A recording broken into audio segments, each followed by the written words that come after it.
क्या आपकी समस्या सबसे बड़ी है? बहुत समय पहले की बात है, एक महाज्ञानी पंडित हिमालय की पहाड़ियों में कहीं रहते थे। लोगों के बीच रहकर वह थक चुके थे और अब ईश्वर की भक्ति करते हुए एक सादा जीवन व्यतीत करना चाहते थे। लेकिन उनकी प्रसिद्धि इतनी थी कि लोग दुर्गम पहाड़ियों के सकरे रास्तों, नदी, झरनों को पार करके भी उनसे मिलना चाहते थे। उनका मानना था कि यह विद्वान उनकी हर समस्या का समाधान कर सकता है। इस बार भी कुछ लोग ढूंढते हुए उसकी कुटिया तक आ पहुंचे। पंडित जी ने उन्हें इंतजार करने के लिए कहा। 3 दिन बीत गए। अब और भी कई लोग वहां पहुंच गए।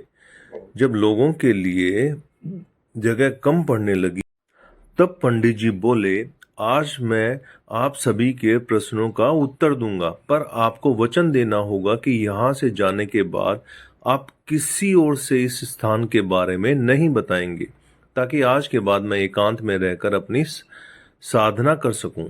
चलिए, अपनी अपनी समस्याएं बताइए।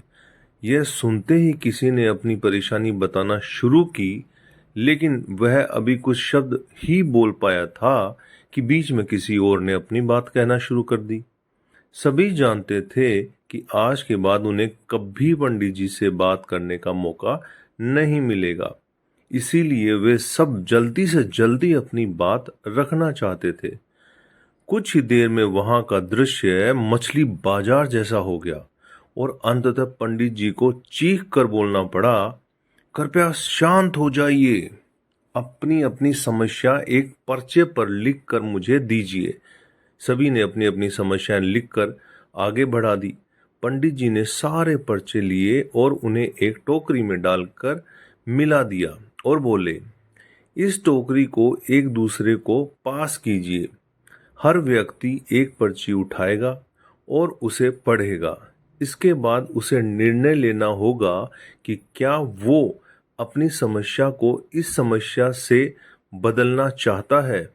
हर व्यक्ति एक पर्चा उठाता, उसे पढ़ता और सहम सा जाता। एक एक करके सभी ने पर्चियां देख ली, पर कोई भी अपनी समस्या के बदले किसी और की समस्या लेने को तैयार नहीं हुआ।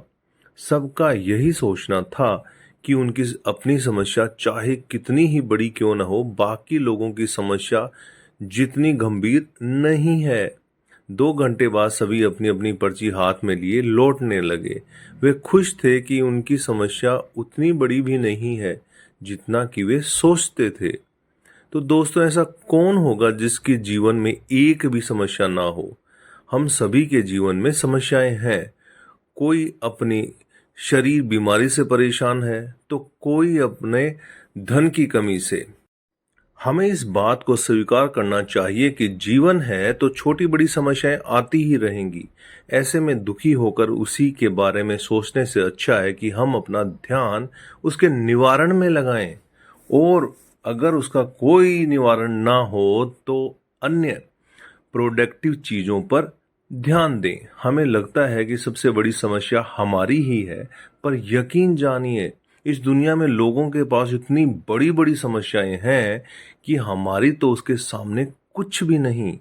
इसीलिए ईश्वर ने जो भी दिया है उसके लिए शुक्रिया कीजिए और एक खुशहाल जीवन जीने का प्रयास कीजिए। तो दोस्तों, आपको ये कैसा लगा नीचे कमेंट करके बताइएगा। नहीं है तो चैनल को सब्सक्राइब कीजिएगा, शेयर कीजिएगा। आप सभी का धन्यवाद।